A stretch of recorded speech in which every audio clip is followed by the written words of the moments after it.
Shalom.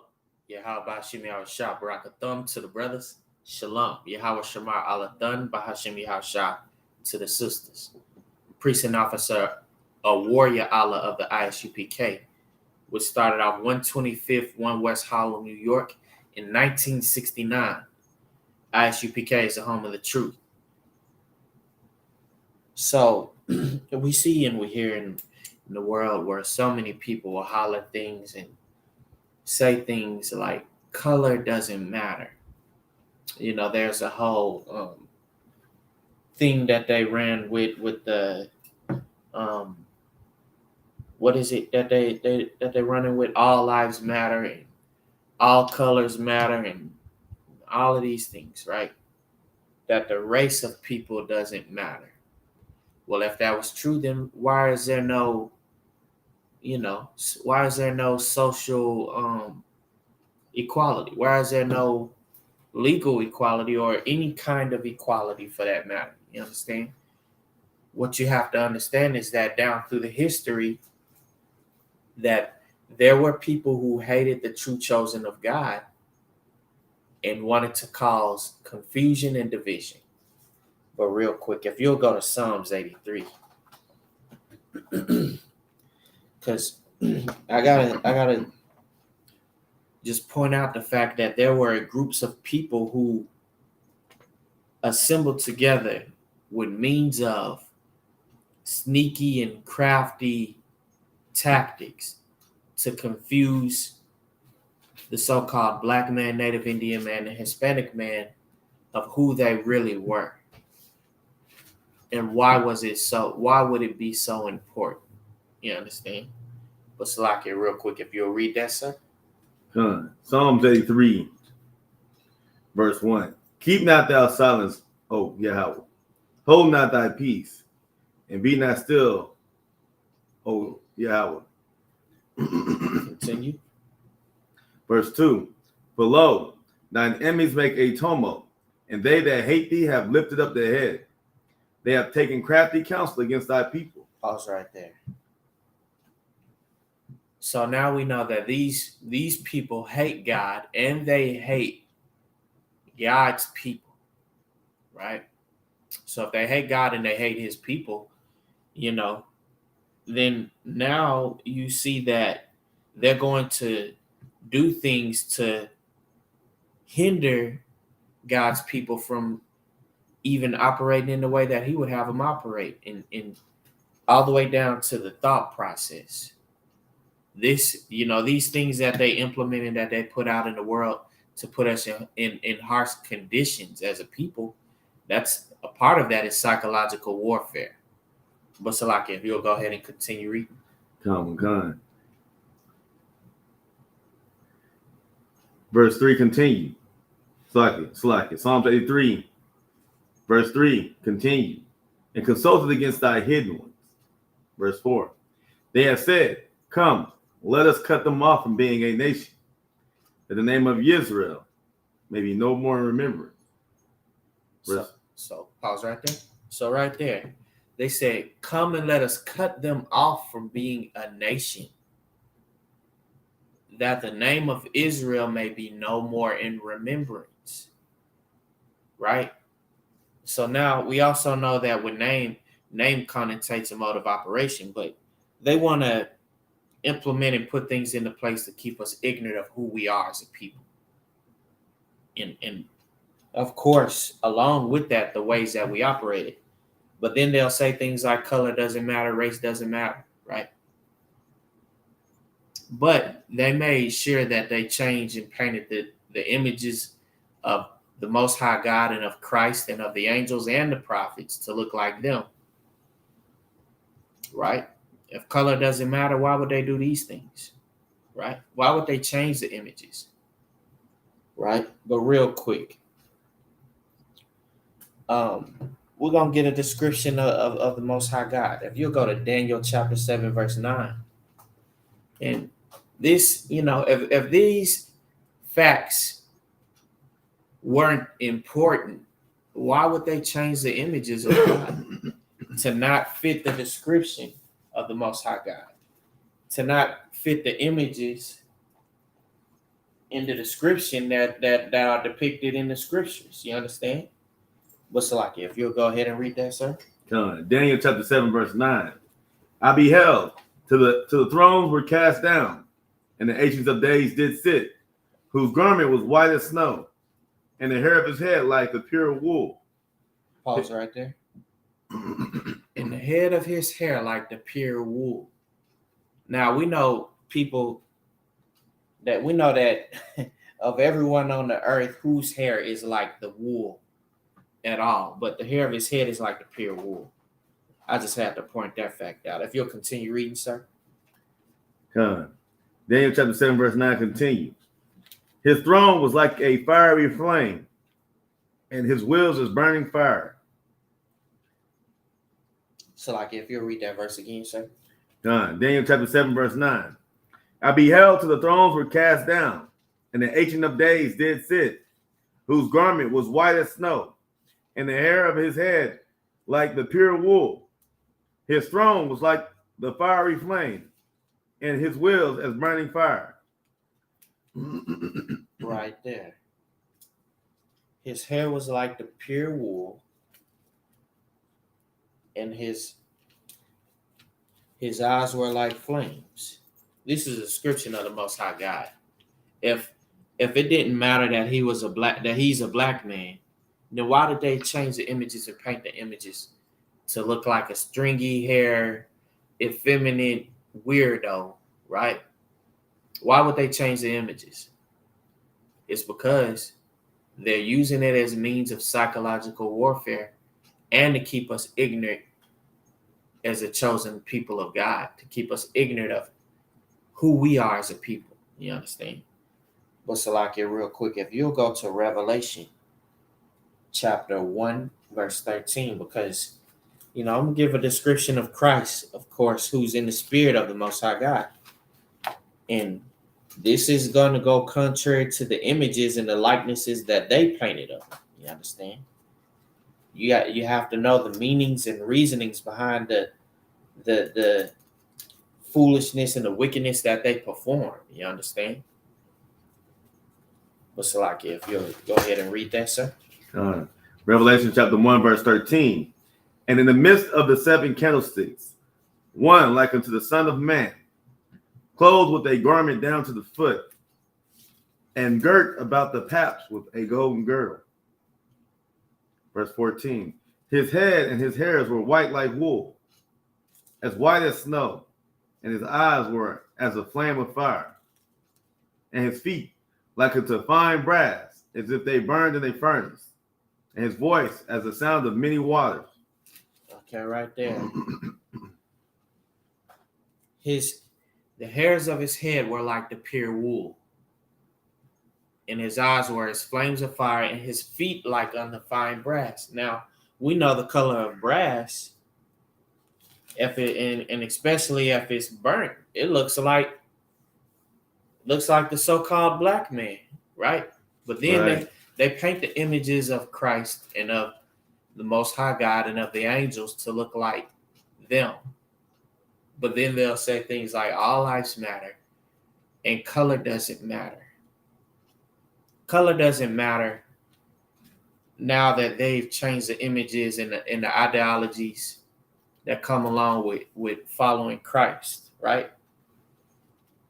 But Salakia, real quick, was there any more on that, sir? That's it. Most High Christ. If you'll go to Genesis chapter 49, verse 12, because real quick, I just wanted to, touch more on the appearance of Christ. And,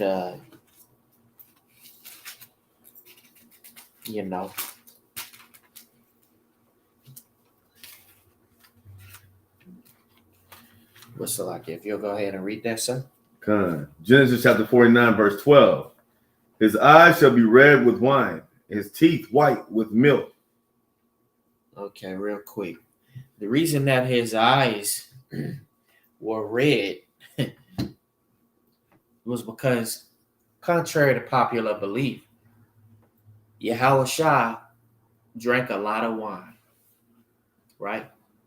Now it's neither here nor there in terms of color, but they speak on things like the appearance of Christ and try to make him out to be something that he's not.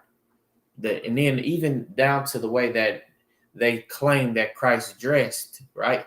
According to the scripture, he was wearing a garment. He was wearing a priest garment with grit about the paps. You know what I'm saying? What's like it real quick? If you'll go back to Daniel chapter 10, verse 5. Now we speaking about the images of the Most High God and of Christ, and showing you that it's a black man, because indeed color does matter. Race does matter, contrary to popular belief. They want to play the semantics and only try to fit things to what's convenient to them. Color would only matter, and all lives would only matter if it would include them and graft them into the benefits thereof. You understand? The oppressor and all the other heathen nations. I just wanted to point that fact out. But Salaki, if you'll go ahead and read that, sir. Daniel chapter 10, verse 5. Then I lifted up mine eyes and looked, and beheld a certain man clothed in linen, whose loins were girded with fine gold of Uphaz. Verse 6. His body also was like the beryl, and his face as the appearance of lightning, and his eyes as lamps of fire, and his arms and his feet like in color to polished brass, and the voice of his words like the voice of a multitude. So it says his arms and his feet like the color of polished brass. So like it, sir, if you'll read that verse again. Come. Daniel chapter 10, verse 6. His body also was like the beryl, and his face as the appearance of lightning, and his eyes as lamps of fire, and his arms and his feet like in color to polished brass. And pale like a leopard. And his arms and his feet like the color of polished brass. No, yellow like the Chinese man. And his arm and his feet like in color to polished brass. His arms and his feet like in color to polished brass. But then they'll say things like all lives matter and color doesn't matter and all these things. We see the social and the justice and the moral injustice that they put on so-called black men, Native Indian men, and Hispanic men. But then they'll say things like all lives matter and that color doesn't matter. And they'll constantly spit out more and more propaganda that go contrary to the oracles of the scripture, because what this is a record book. Contrary to popular belief, this is indeed a record book, a history book. And guess whose history it is? The true chosen of God, the so-called black man, Native Indian man, and Hispanic man. Meanwhile, they want to paint and change the images of Christ to look like them. It's all a means of psychological warfare, and also all the way down to the aspect of affecting the self-esteem and the mindsets of the true chosen of God. If you don't know your how do you cut a prince off from ascending to the throne? If you make him unaware that his father is indeed the king. And this is what they do through the image changes and through the different ideologies that they push forward. This is a tactic, and this is psychological warfare. But Salaki, was there any more on that, sir? Salaki, if you'll go to Ezekiel chapter 1, verse 5. And I just want to point out the fact that these were all prophecies and visions that the Most High God gave to these prophets. You understand? Gave to Daniel. And again to John in Revelation, to see these things and they wrote about these things because, of course, they would be things of great importance. It was important that we knew these things, and we knew the descriptions of the Most High God and of Christ and of the angels and the prophets, because we would have been further deceived had the Lord not saw fit for this to happen in this way. You understand? But Salaki, real quick, if you'll go ahead and read that. Like you say, Ezekiel. Come on. Ezekiel chapter 1, verse 5. Now this is another prophet. This is another vision that came from the Most High God until the prophet Ezekiel. And this is in regards to the angels. But Salaki, if you'll go ahead and read that, sir. Ezekiel chapter 1, verse 5. Also out of the midst thereof came the likeness of 4 living creatures, and this was their appearance. Salaki, sir. Could you go ahead and start at verse 1, Salaki. Ezekiel chapter 1, verse 1. Now it came to pass in the 13th year, in the 4th month, in the 5th day of the month, as I was among the captives by the river of Shabar, that the heavens were opened, and I saw the visions of God. Continue reading, sir.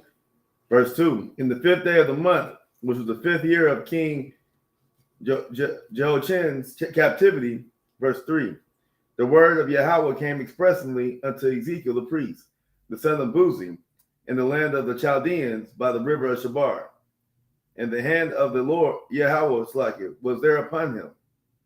Verse 4. And I looked, and behold, a whirlwind came out of the north, a great cloud and a fire enfolding itself, and the brightness was about it. And out of the midst thereof, as the color of amber, out of the midst of the fire. Verse 5. Also out of the midst thereof came the likeness of 4 living creatures, and this was their appearance. They had the likeness of a man. Verse 6. And everyone had 4 faces, and everyone had 4 wings. Verse 7. And their feet were straight feet, and the sole of the feet was like the sole of a calf's foot, and they sparkled like the color of burnished brass. Right there. The color of these creatures, they sparkled like burnished brass, and the color was like burnished brass. These are the angels that are speaking of, coming out of the midst of the fire, the cloud of fire. You understand? These are the angels that came forth with these 4 faces. But the color of these angels were the color of burned brass, burnished brass.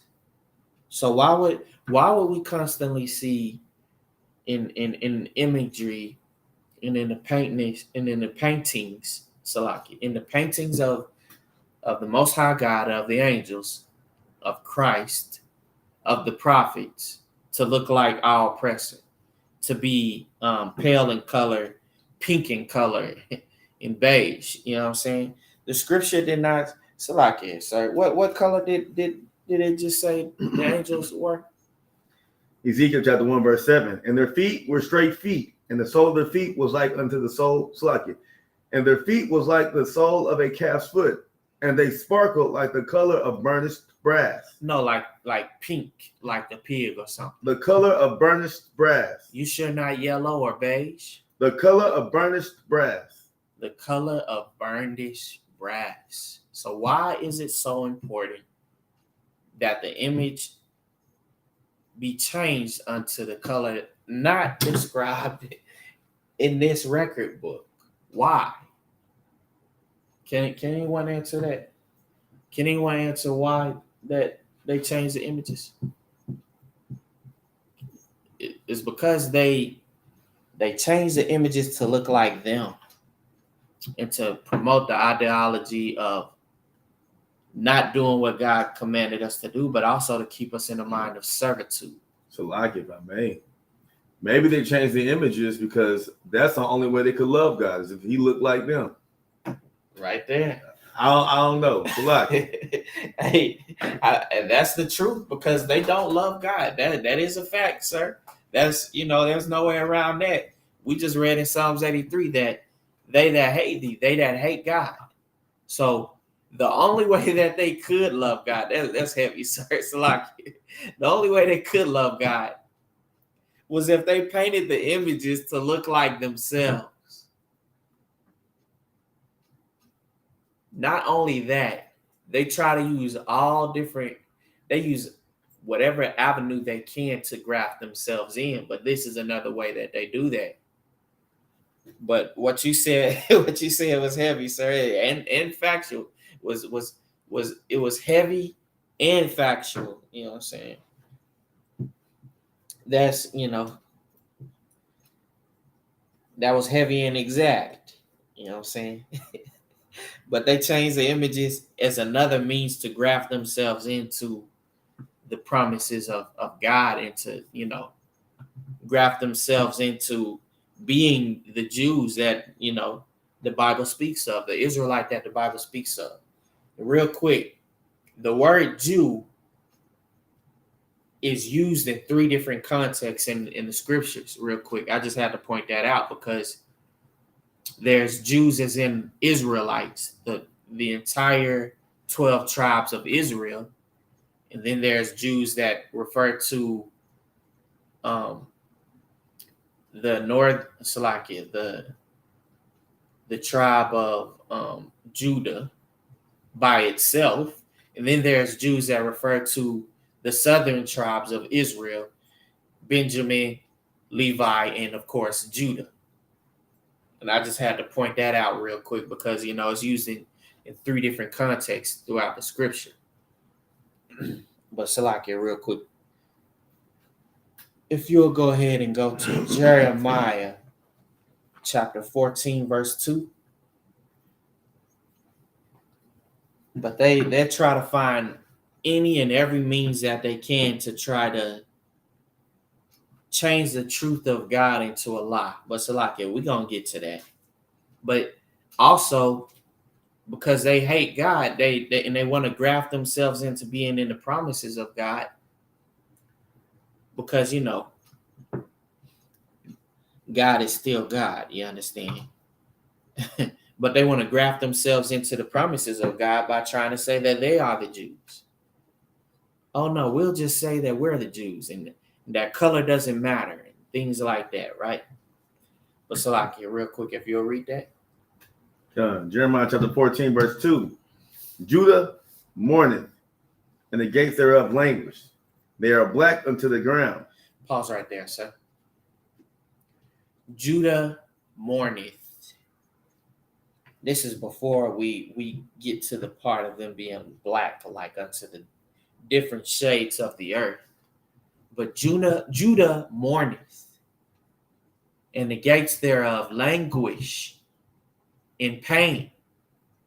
Now, from history standpoint, who's more of this the so-called who's more mournful people and downtrodden people, the so-called people who call themselves Jews today, the Jewish people, which ish only means they take on the customs of the Jews or some of the customs of the Jews, right? That's what Jewish really means, right? It does not mean that they are the true Jews. And it's even specified in the name that they call themselves. And the scripture even says, take heed that ye not be deceived by following them. Something that was made in so-called seminary school were made by the so-called Jews. The Jewish people. I had to specify that part. But Salakia, who as a people seems to be more languished, the gates thereof being more languished and mourning and in mourning? The people who own the so-called entertainment industry, the music industry, people that own Salakia, what was that they own? The Diamond District, right? What else that they own? How about half of so-called America, or at least 78% of so-called America and plantations? right? You can look up the history right now. So many people who call themselves Jewish, they owned plantations, slave plantations that the true Jews worked in and resided in. You understand? So which race sounds like they were more language and more in mourning, more languish? You understand? The so-called black men, Native Indian man, and Hispanic man, or the so-called Jewish man, right? Let's just ask that question real quick. Can anyone answer that question? Who sounds like they're more in mourning and more sorrowful? Of course, it would be the true Jews, the so-called black man, Native Indian man, and Hispanic man, who make up the true 12 tribes of Israel. But Salakia, if you'll go ahead and continue reading, sir. John. Jeremiah chapter 14, verse 2. Judah mourneth, and the gates thereof languish. They are black unto the ground, and the cry of Jerusalem is gone up. And the cry of Jerusalem is gone up. Let me explain something to you. The true Jew that the Bible speaks of are the so-called black man, Native Indian man, and Hispanic man. Once again, the question arises: if color does not matter, if race doesn't matter, and if all lives do matter, then why would Judah mourneth so? Why would the gates thereof be so languished? It's of course because of the harsh condition through oppression and inequality. You understand? Inequality. Right? And it's not even so much about equality because we're superior to them. As a matter of fact, I'll go ahead and go to Deuteronomy chapter 7, verse 6, just to, drive that point home. The true Israelite that the Bible speaks of is superior to all of the oppressors, to all the people that group together in Psalms 83. And of course, they still have those secret meetings about the true chosen of God every day. You know what I'm saying? But real quick, Deuteronomy chapter 7, verse 6, for thou art an holy people unto the Lord thy God. The Lord thy God had chosen thee to be special unto himself above all people that are upon the face of the earth. Fact of the matter is that all lives do not matter, and that it's not so much just about the color as it is about the blood. The 12 tribes of Israel are all brothers, children of Jacob and of Isaac and of Abraham, who was deemed righteous in the sight of God. You understand? Who God gave a promise to, that of this people that he would cause a separation, because that's what special means and holy means, to be separate, to be different, to be separated. You understand? But meanwhile, they through the ideologies of painting the images and of trying to graft themselves in, the oppressor has found other means to deceive us. It's a lot, if I may. What'd you bring that so heavy? It's like this. It's like they literally went and took our book and made every image after them. They made King. Look at the depiction of King David. Every time you see a movie, it's some Caucasian man with dirt on his face. Right. But think about the uproar that they would have. We went and said that Michael Jackson was George Bush, and we started changing the color of their presidents right to black people. Right. And every historical person in their history, we started changing them to black figures. Right. Think about the uproar they would have when we changed like Gandhi and all the little Indian and their religious figures into people of color. Right. They would have an uproar. They would lose. They would flip their mind. They'd be ready to go to war. Man, if Buddha was Salaki, if Buddha was the player homie from down the street, you know what I'm saying? Yeah. With all the ribs and everything. Come on, man. Talk about peace. peace, man. I have found the inner peace. Hey, forgive me. But they would have a fit. If it was brothers running around, it's like it talking about they was Shiva and stuff like that. Oh man, the Middle Easterns, they have a fit. All the Ishmaelites, all the Moabites, they would have a fit. Man, they would utter them up the wretch. It's like they man, come on. What you said was heavy, sir. But they want to do that with us because they know the truth. They know what the truth is. And they know who God's chosen people are. And they made plans and tactics and had crafty counsels. They paced the floor and they said, man, how can we try to stop all the things that God put in place through so many of his chosen people? How can we try to, oh, I get it. We'll change the images to look like us. Oh, and then what we'll do then is teach them the scriptures, but then we got to find a way to keep them from remembering their language and the way their customs and everything else. Yeah, let's do that. That's exactly what happened. They devised plans to keep us ignorant of the will of the Most High God and to keep us ignorant of who we are as a people, to where we can be utterly destroyed and broken as a people, especially through this immoral system that was built. But Salakia, was there any more on that one, sir? No, that's it. Come on. Salakia, real quick, if you'll go to Songs of Solomon, chapter 1, verse 5. Because this is even King Solomon. And King Solomon is even saying the same thing because, you got Edomites and people in the world that try to go play semantics and try to go through and find scriptures and try to say things like, oh, Paul wasn't an Israelite and he's not black, or, they'll say stuff like, oh, I could find someone who was deemed holy that's not so-called black Native American, but that's false because Paul, of course, was of the tribe of Benjamin, which is an Israelite, you understand? Known today as a so-called Jamaican. What's like it real quick if you'll go ahead and read that?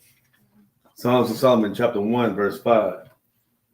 I am black, but comely, O ye daughters of Jerusalem, as the tents of Kedar, as the curtains of Solomon.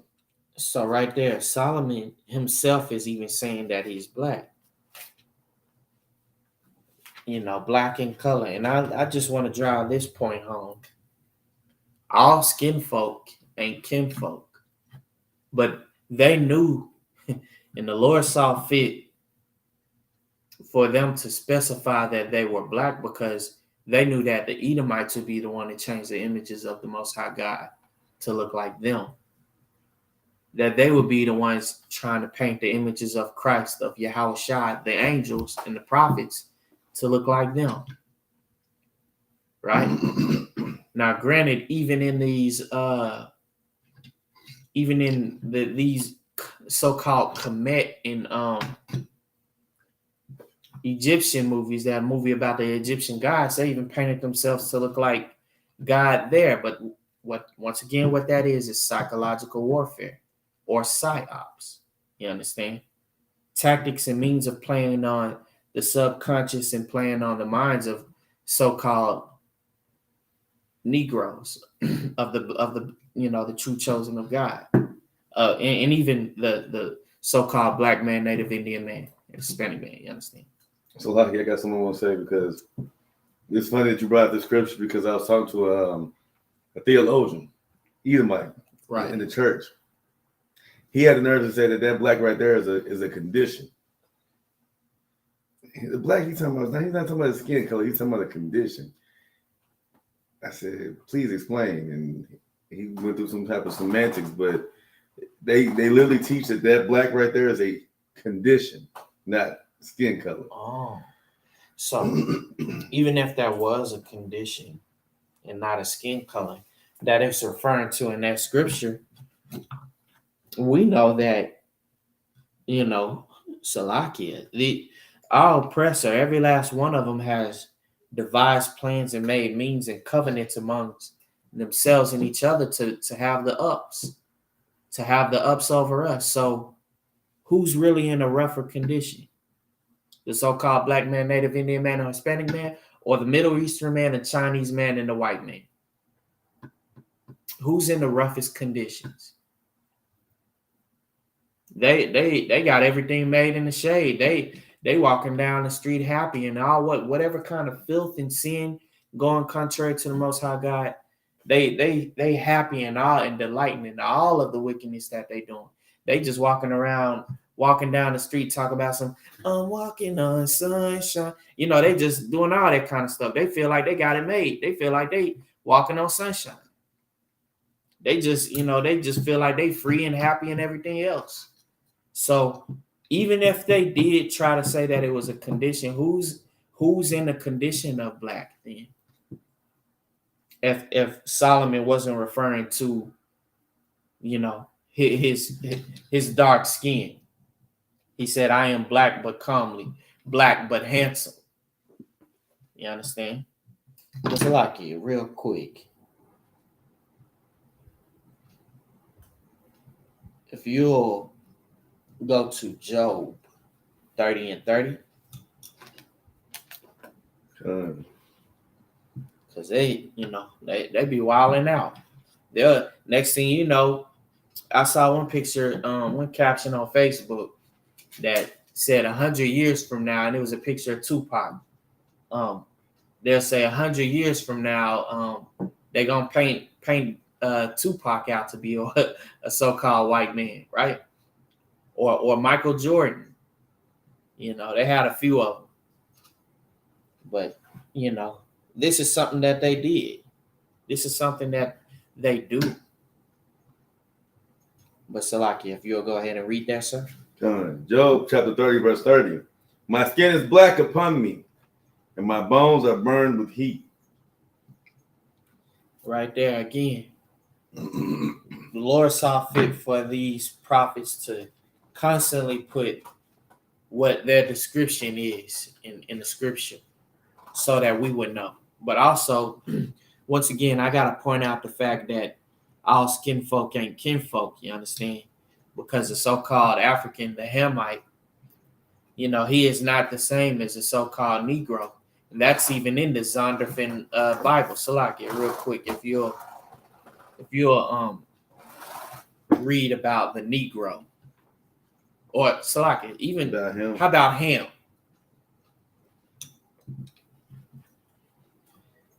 Yes. If you read, of course, Ham being one of the sons of Noah, you'll see that. Well, Salaki, go ahead and read, sir. This is the Zondervan Compact Bible Dictionary. This is page 213 in regards to Ham. Ham, the youngest son of Noah, born probably about 96 years before the flood, and one of 8 persons to live through the flood. He became the progenitor of the dark races, not the Negroes, but the Egyptians, Ethiopians, Libyans, and the Canaanites. So, right there, he became the progenitor of the dark races, not the Negroes, right? So I just had to specify that part before it be some so-called Hamite schools trying to say that they grafted into the word and the will of the Most High God. Understand that all skin folk ain't kinfolk. You understand? So like moving forward, if you'll read that verse again, that scripture again. Job chapter 30, verse 30. My skin is black upon me, and my bones are burned with heat. My skin is black upon me. My bones are burned with heat. Right there. It's saying, that he's a dark complected brother. You understand? But so like it real quick, if you'll go to Acts chapter 13, verse 1. Because that point really got to be driven home. All skin folk ain't kinfolk, but they were indeed one of the people that group together and have meetings about the true chosen of God. You understand? Salakia, but we all know and have brothers and sisters that, the so-called what's that skin issue that happens where the children are burnt, albinism, where a so-called black man can have a white child. You understand? But Salakia, real quick, if you'll go ahead and read that. Acts 13:1. Now there were in the church that was at Antioch certain prophets and teachers, as Barnabas and Simeon, that was called Niger, and Lucius of Cyrene, and the Manaen, which had been brought up with Herod, with the tetrarch, and Saul. Okay, real quick. In the place of Antioch today is referred to as Turkey. But in that place that there were prophets and devout men of the Lord who were called Niger, which in the Latin means black. That's what it means in the Latin. That's what it means in the Latin, black. So these prophets is being specified, the description of these prophets. This is the Bible. This is the oracles of God, but this is also the history book, the record book. You understand? Salakia.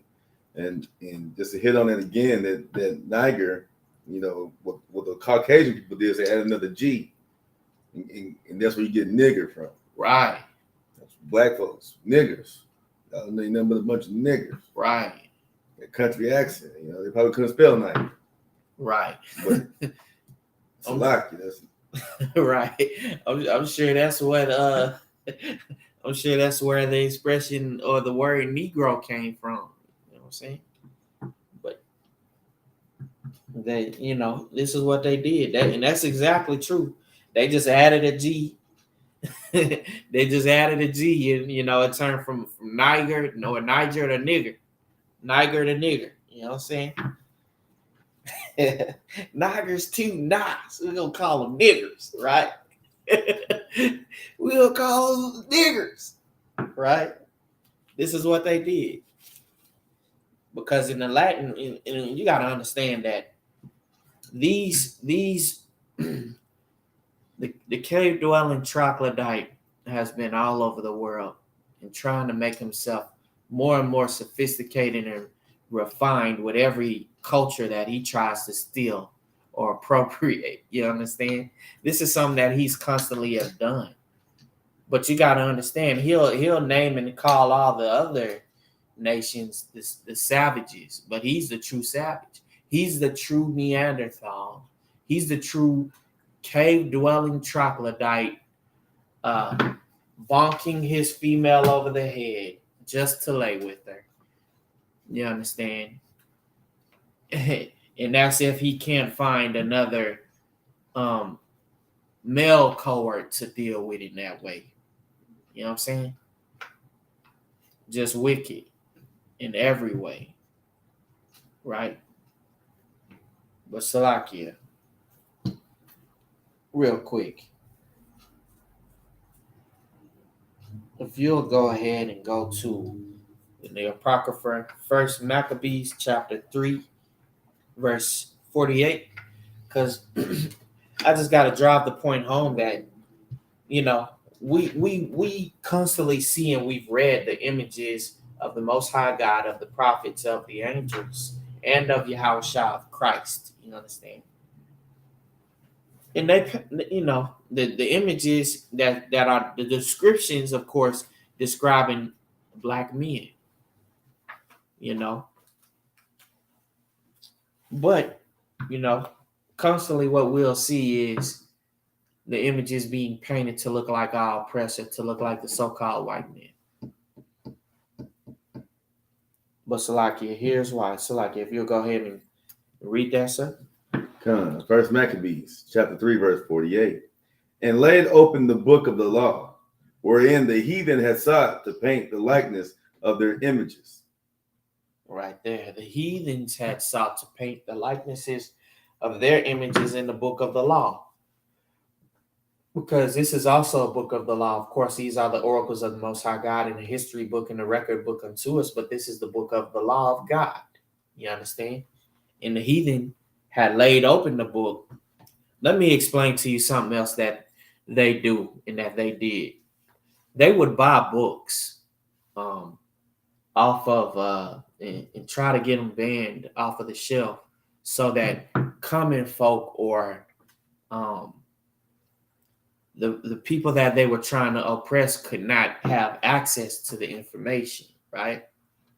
Salakia, there's a technical word for that, but I can't think of what it is. But that's something that they would do.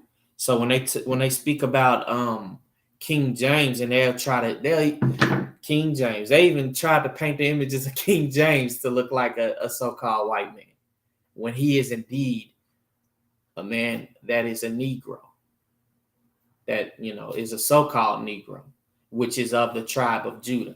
But they'll even say that that he paid people to try to translate the Bible.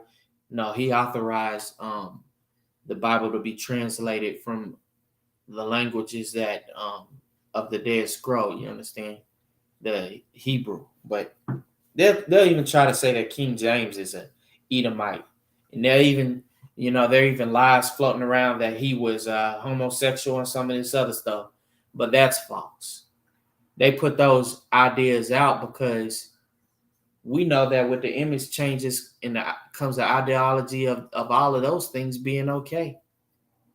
Now, if he was indeed an Edomite, if he would have been, then of course, yeah, it would be a lot more believable that he would be homosexual. You understand? But Salakia, real quick, if you'll go to Romans chapter 1, verse 22.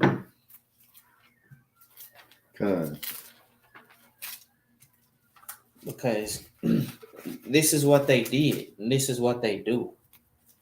They do this, of course, for certain reasons and purposes, but that's also to graft themselves in, and also to, it's more than one way to skin a cat, so they got many reasons for doing this. But Salaki, if you'll go ahead and read that, sir. Like you said, Romans chapter 1, verse 22. Romans chapter 1, verse 22.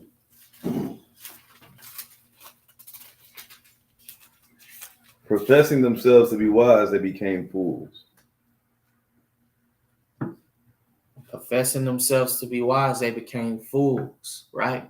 Because anytime you cut out, the Most High God, you're going to be a fool, because the start of all wisdom, knowledge, and understanding is fearing the Lord, and they don't fear the Lord.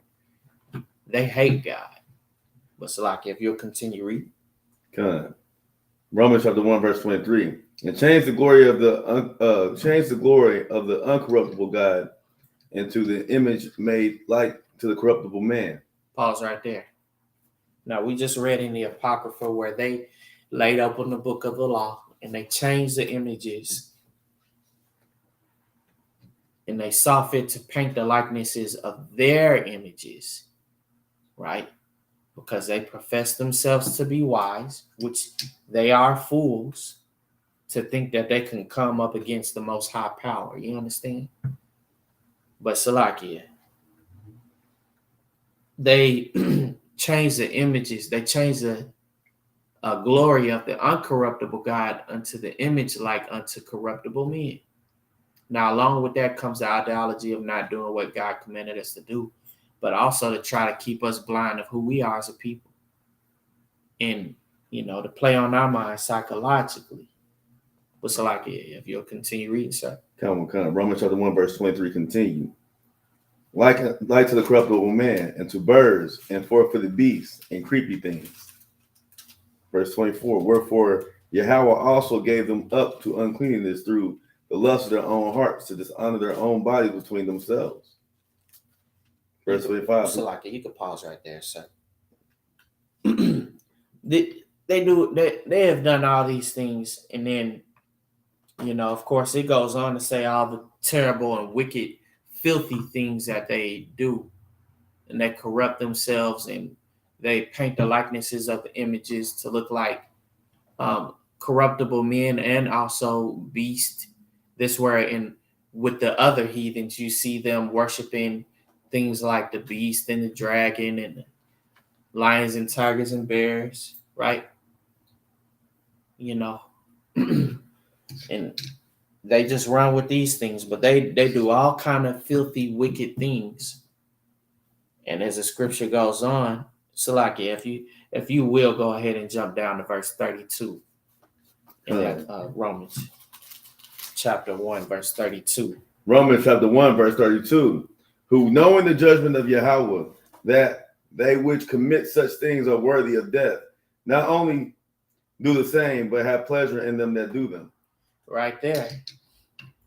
Not only do they do the same and do the things that are punishable by death, and they perpetuate and try to keep a loop of being unrighteous, being in all kinds of wickedness and injustice towards the chosen and towards the chosen people of God. Not only do they delight in doing all of these wicked things that are punishable by death, they delight in those that do them, right? So, of course, they want to constantly paint and change the images of the Most High God, the glory of the uncorruptible God, into the image like unto corruptible men and beasts, right? But Salakia, real quick, because there are people who claim to be us that are not, and then they'll constantly say things like color doesn't matter and race doesn't matter and things of that nature. But we know that it does matter. But Salakia, real quick, if you'll go to Revelation chapter 1, Salakia chapter 3, verse 9. Let's see. Revelation chapter 3, verse 9. Behold, I will make them of the synagogue of Satan, which say they are the Jews and are not, but do lie. Behold, I will make them come to worship before thy feet, and to know that I have loved thee. Right there. Those who say they are Jews and who are not, Christ, Yahushua, is saying that he will make them of the synagogue of Satan, because that's what they are. They are the synagogue of Satan, the school of Satan. But the Lord is going to make them worship at the feet of the true Jews. And even, Salaki, if you'll go ahead and go to verse 8, I believe it is. Come. If you'll go ahead and go to verse 8. Revelation chapter 3, verse 8. I know thy works. Behold, I have set before thee an open door, and no man can shut it. But thou hast a little strength, and hast kept my word, and hast not denied my name. Right there. The true chosen of God has not denied the name of the Lord. That are in this truth, you understand? Salaki, I had to say that part. But that are in this truth, and that are following the law, statutes, and commandments of the Most High God, and truly living by the word of the Lord, Yahweh, Salakia. If you'll go to, in the Apocrypha, First Maccabees again, only chapter 1, verse 41. because real quick, this is another thing that they perpetuate along with the changes of the images, because they made decrees that we can't be known as Jews anymore. This is something that they wanted to perpetuate, and that they even that it's even spoken about in the scriptures of Psalms 83. But Salaki, if you'll go ahead and read that, sir. First Maccabees chapter 1, verse 41. Moreover, King Antiochus wrote to his whole kingdom that all should be one people. Verse 42. And everyone should leave his laws. So all the heathen agreed according to the commandment of the king. Verse 43. Yea, many also of the Israelites consented to his religion, and sacrificed unto idols, and profaned the Sabbath. Verse 44.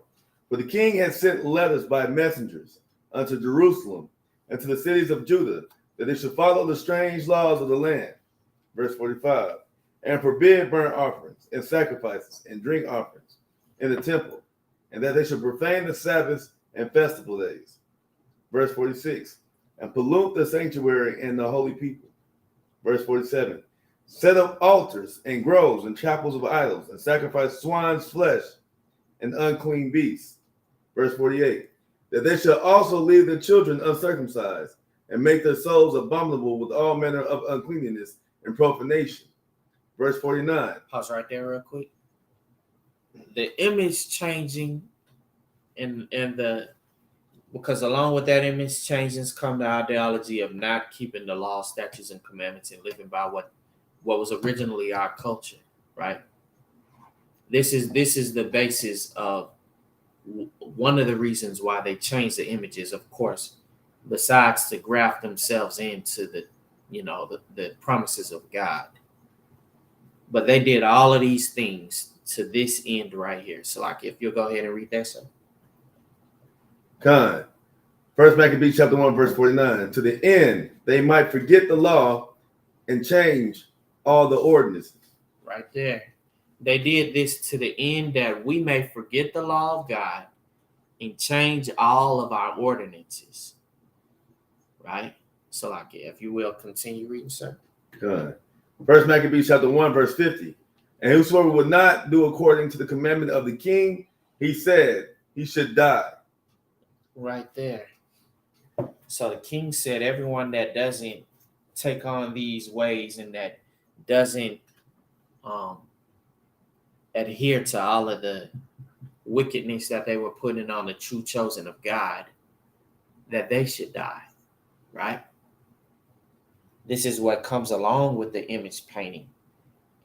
The ideology of not doing what God commanded us to do, and that we be deceived of who we are as a people in accordance with the word and the will of the Most High God. If we don't know who we are, then we won't know to keep the law. And we won't know that our people were put to death when they didn't keep the law. We wouldn't know that we're still being put to death to this day because they still fear us. And they still fear what the Lord is going to do through us. But Salakia, that concludes my class. I'm going to go ahead and do these security announcements. Well, the Isupk Israelite School of Universal Practical Knowledge started 125th 1 West Harlem, New York, under the commanding General Yohana. Rule for new brothers and sisters: if a new brother or sister comes into the school, they are off limits for 6 months. They are to be saluted only. If they are here to shed themselves of the world, and if they need transportation, the teacher will arrange it. 6 months, if a brother or sister is interested in a particular sister or brother, they will get permission from the head to speak to the brother or sister. There's another 6 months in which a brother and sister will court each other. After that 6 month period, the brother and sister will get permission from the head to marry. Tithes, which is a commandment, found in Numbers chapter 18, verse 21, and Malachi chapter 3, verse 8 through 10. Ma'ashara, which means 10th in the Hebrew, 10% of every penny of the increase that the Lord gives you, give to the treasury department or the teacher priest fund. Free will offering, is not mandatory. Whatsoever amount you would like to give. Now, Salakia, in 53 days, we'll have the Feast of First Fruits. Salakia, in 50 days, we'll have the Feast of First Fruits. Because we just had the Feast of Unleavened Bread and had Passover before that. And once again, congrats to all the graduates of Hebrew Academy. And with that, that concludes the class. I'm Priest and Officer Salaki, a warrior Allah of the Isupk. We started off 125th, 1 West Harlem, New York, under the Commanding General Yohana. In 1969, Isupk is the home of the truth. Men of Israel, Amijam, Majasubak, Amijam, Barak, Yahweh Hashem Yahshua Barakatah. Yad Yamatah. Sar, turn to the sisters. Courtesy salute to the sisters. Men of Israel, Majasubak, Amijam, Barak, Yahweh Shema Alatham Bahashim Yahushua. Yad Yamatah, dismissed.